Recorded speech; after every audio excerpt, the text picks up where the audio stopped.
Cocktail History Live. I'm Stephanie Kibler, Executive Director here at the Freeborn County Historical Museum, Library and Village, with Risha Lilienthal, Curator of Collections and Exhibits.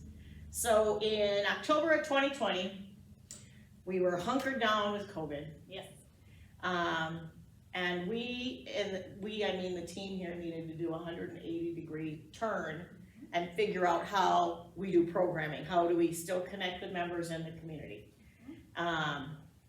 We brainstormed for a while. Conversations kept progressing and eventually turned to cocktails.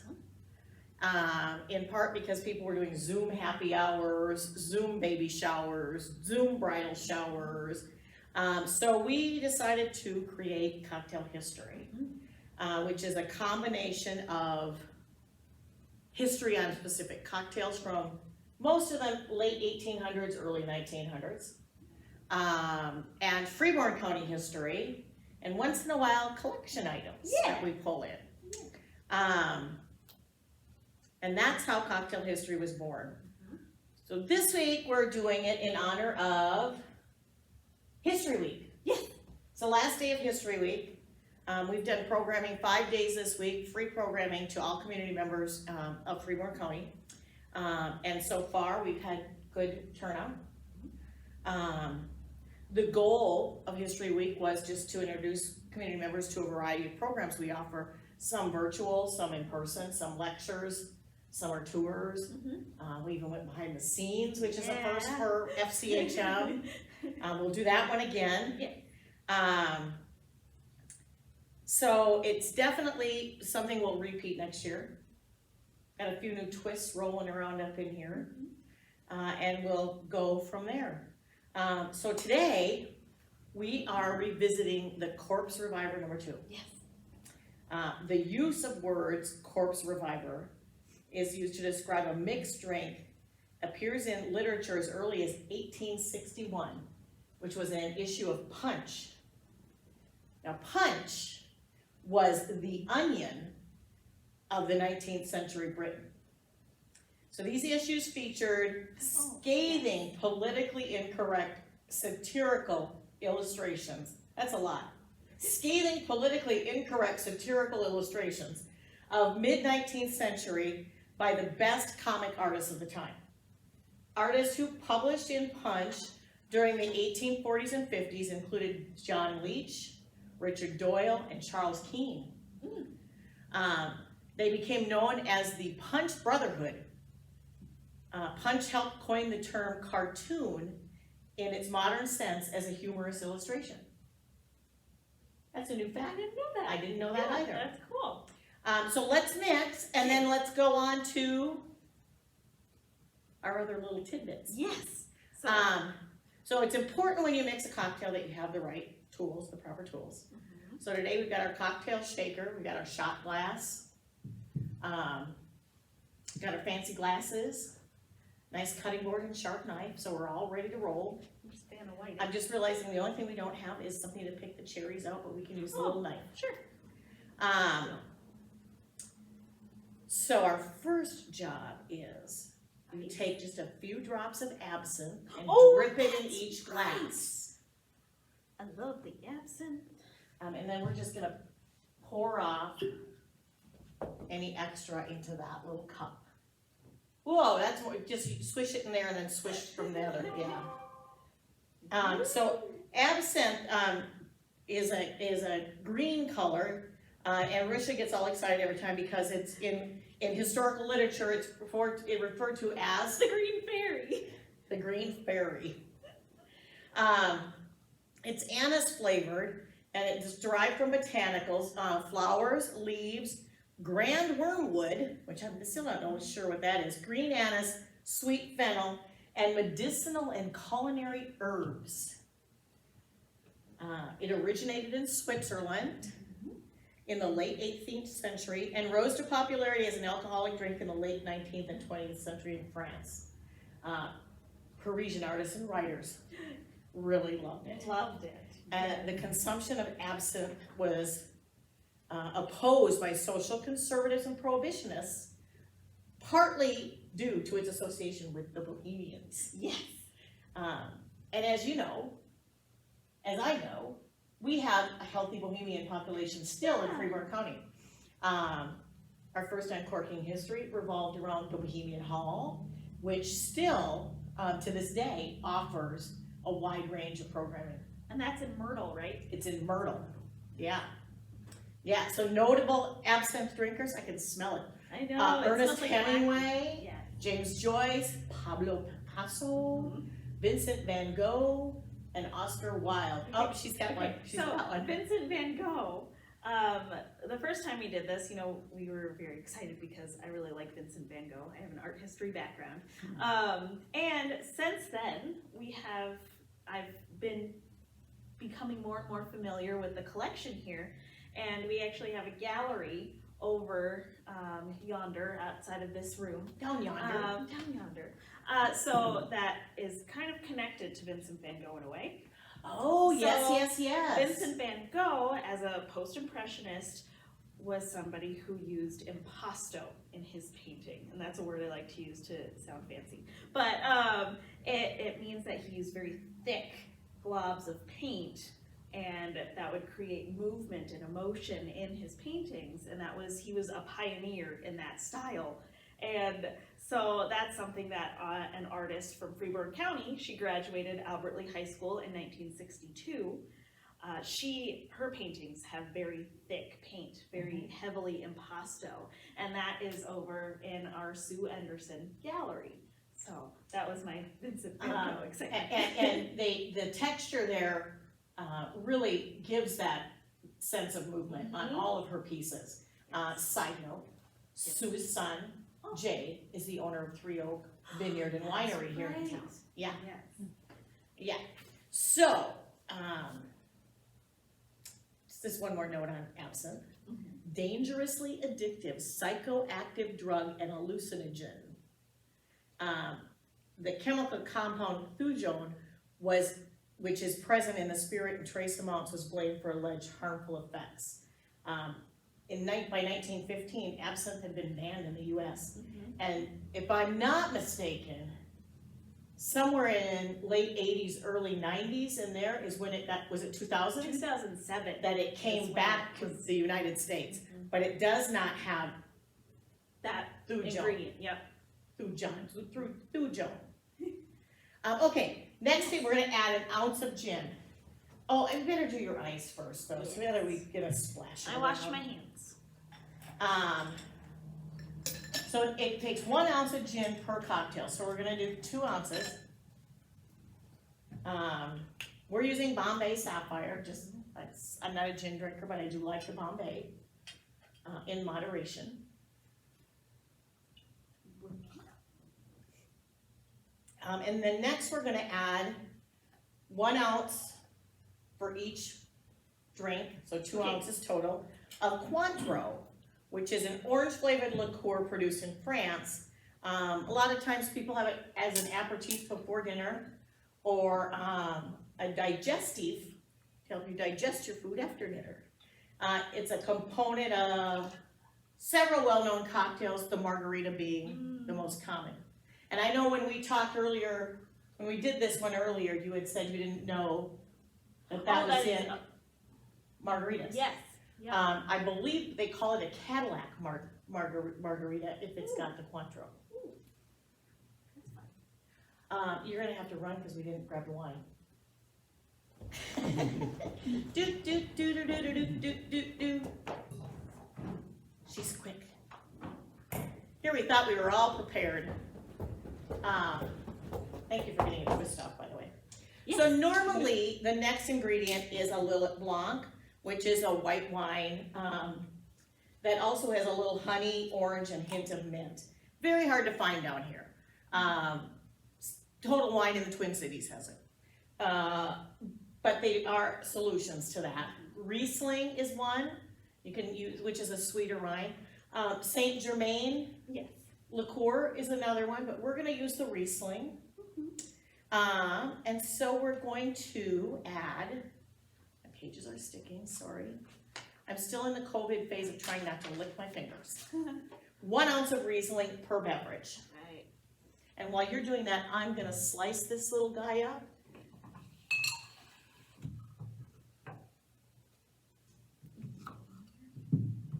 And last time we did this, we, tried to measure out the juice and it came out to half a lemon is about an ounce of, Oh, good.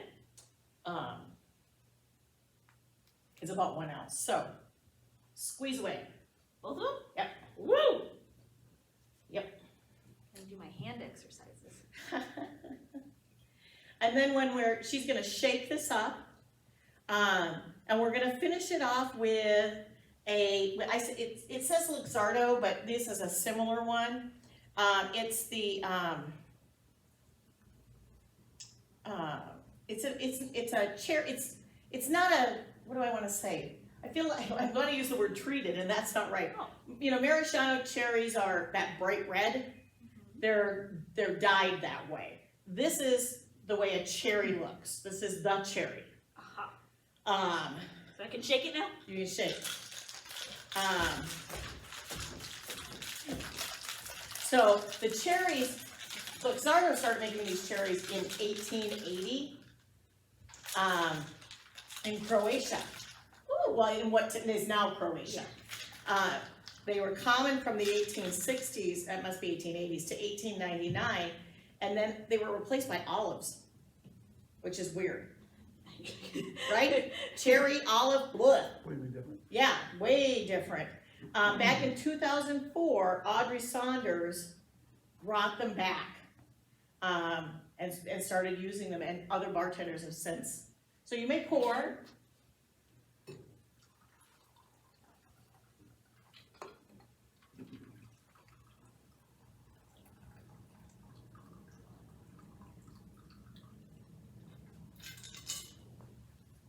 Oh, That's pretty good. so here's your cherries. And I'm gonna hand you that little knife. You can try to pierce. I'm gonna go over here and get the next ingredient. Ooh, my favorite.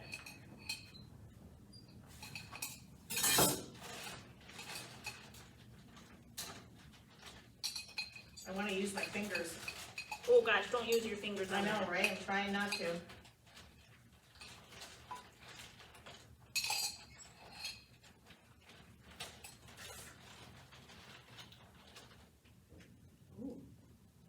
I'm gonna have to make a couple tricks.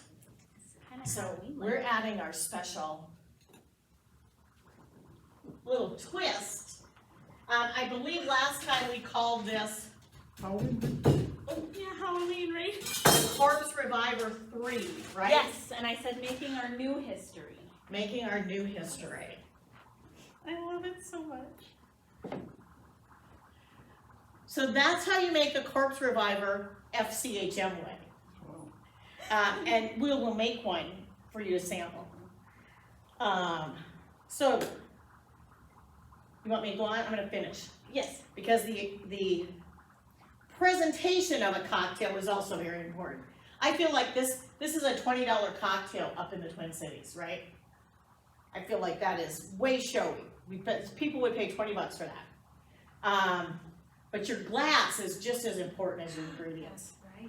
And so, Martini Glasses has its own little story. Mm-hmm. One is that the wide rim of the glass was invented during Prohibition. The theory being that in case police raided your speakeasy, you could toss your drink easy. So, and it was gone. You didn't have to. Yeah. Yeah. I don't know if that's true or not, but I like that Right. one. Well, because it wasn't illegal to actually drink alcohol during the Prohibition. The 18th Amendment prohibited manufacture and sales of it. So, like, if you had alcohol in your house, like, after that amendment was passed, you could have it in your own home, but you couldn't buy it or manufacture or sell. But we know people were selling. Right. Yeah. Oh, yeah. Oh, yeah. Can I have one? Or are you keeping them both over there? I was kind of liking the look of them. All right. I love that it's still bubbling. I really put a healthy chunk of. Well, and that's something, you don't, like, consume the dry ice Yeah. at all. It doesn't hurt you. It's perfectly fine to put in a beverage, Right. but it will burn if you touch your lips Don't to take it. the solid form of it into. Oh yeah, that is good. It's not how I remember that tasting, but that's good. Got more color in that one. Yeah, she had a little cherry juice to hers, I think. It's a little prettier. I'm sure that's why she selected it. Probably matches the dress. But last time we also talked about the copper kettle that we had in the red shed With a rumor. with the rumor that it was used for moonshine. And so we brought it out now. It's in our covered wagon exhibit currently. However, They weren't moonshiners. right, we found out it wasn't anything to do with moonshine. This was actually used to make sauerkraut. So, different taste, you know? The moonshine theory is a little more exciting, Interesting. but It came from Norway in 1886. So, yeah, so it's a sauerkraut, not a, Not no. lutefisk? I don't mean, think. I don't know, maybe they could have put No. lutefisk in there. Yeah. Okay, I don't know. So the Corpse Reviver cocktails are actually occasionally drunk as alcoholic hangover cures. Like hair of the dog. Hair of the dog. The tongue-in-cheek saying is that it's able to revive even a dead person. Right. I don't quite get that, because it's not like strong. Well, Maybe it's the lemon, it's got that or tang. maybe they used more absinthe. Maybe, that could be. The American bar at the Savoy Hotel, which is still considered one of the top bars in the world. Harry Craddock originally dated back to at least 1930 when he started making the Corpse Revivers there. Many different variations exist, but his is the one that kind of stuck. Right. Both 1 and 2. There's a Corpse Reviver 1 also, which we looked at and kind of went, Yeah. but we might have to try that one. And Harry was originally from America, began at the Savoy in 1920, shortly after Prohibition began. Oh. So he fled the U.S. and headed across the ocean. He became head barman at the American Bar by 1925, and the Savoy Cocktail Book is his most enduring legacy. It's a compilation of 40 years of cocktail recipes. And as we've done these, 30 some of these over the last few years, he's featured in a lot of the cocktails. Cocktails. Yeah, And he's while the man. We made like a version 3 with ours. If you go and order a Corpse Reviver No.2, you'll get pretty much the exact one that was in his book. A lot of the other cocktails have had variations if you go order them at a bar, but Corpse Reviver No.2 has pretty much stayed the same. Although there are a lot of establishments now that are going back to those Oh. true recipes. Thirsty Fox here in town That's true. has some very classic cocktails made the way they would have been done in the 20s, 30s. Yeah. So this is my favorite thing, I think, about this cocktail. His note, Harry Craddock's note on his recipe said, 4 of these taken in quick succession will unrevive the corpse again. 4 or 5 of these. Wow, because 4 of these, yeah. That's a lot. So it would unrevive the corpse again. You'd be on the floor. And I did print some pictures of You did. Yes. the American Bar over a couple of different eras that people can look at. But yeah. So what else have you got? One thing that I remember after we did this that first time was that we didn't talk about dry ice at all. No, we in did our not. first run Yeah. that we did. And so I looked at it, and dry ice was discovered, invented, I guess, in 1835 by a French scientist or chemist, Triore? I don't know how to say it in French. If I said it in English, it'd be Laurier, which does not sound French at all. The Laurier. But he was attempting to observe carbon dioxide in liquid form. And so when he opened up to look at it, he saw it was just a solid block of material at the bottom. And so he noted his findings in Did he grab it? No. Well, actually, I don't know. I think he found out quick not to if he did. But pretty much immediately after he wrote it in his journal and found no other use for it for years, nobody really cared about it. They didn't see it as being like any reason to do it other than seeing that it was something he couldn't really get into liquid form because it would sublimate. I just learned that word. Sublimate. Like it just kind of evaporates. But next few decades, university students would do it to do experiments in the labs and stuff. But then early 1900s, they put it into fire extinguishers. Oh, And then, interesting. yeah. So then they also tried to make it something that you could use to keep things cool and transportation-wise. Sure. But they found that the heavy solid block was too heavy to really transport easily and efficiently, and so that kind of fell away. And also, again, it sublimates when it gets into the air, so it just kind of goes away quick. But in the 1920s, that's when it started to really be used for railroad companies. They would use it for the fire extinguishers and other mechanisms to kind of I'm just going back to smoothly. ouch, because if it Yeah. sprayed you with it, it would hurt. It burns. Like if you and were it's on like, is that fire- the fire or is it the dry ice? Yeah, it would hurt. And then they started to use it in ice cream and ice cream shops. Oh, wow. And then keeping fruits and vegetables cool on camping trips. So when I went to buy this today, the lady who was assisting me in buying it, she was like, okay, why do you need it? Are you going on a trip or something? So it's still used in like camping trips to keep Why did she want to know why you needed it? Just curious, I guess. I guess. I fair. don't know. Where? But, okay, so same year here in Freeborn County, the same What was the year? 1835 was the year that dry ice was discovered or found.